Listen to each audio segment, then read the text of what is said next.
Ba't ako nagagalit? Anong gusto niyo, matuwa ako?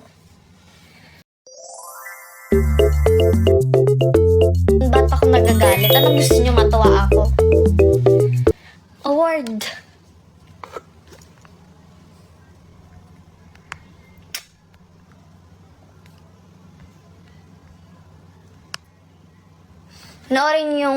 Panoorin yung full vlog sa Manix TV.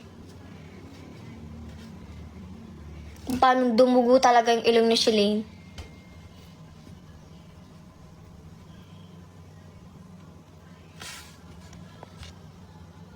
Ayaw pa talagang paawat. Nagdudugo na nga yung ilong ni Shalane. Ayaw pang paawat ni Bebang.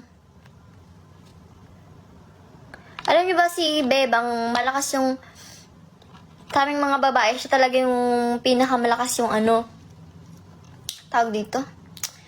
Hindi mababa yung pain tolerance niya sa mga tapos malakas siya. Parang masculine si Bebang. Tapos mananampal. Then lakas ng impact nun.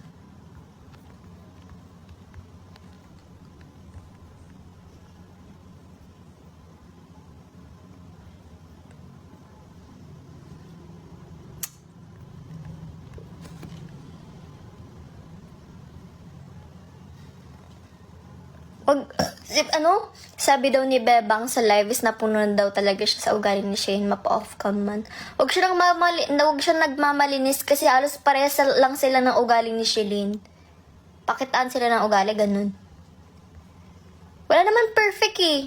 Pare silang may ugali. Nagpapakita din niya ng ugali si Bebang. Isa din niya sa batang kailangan pa mag-grow. Ako, di ko naman din sobrang sobrang bite ng kapatid ko. Kasi may time din talaga na matigas ang ulo.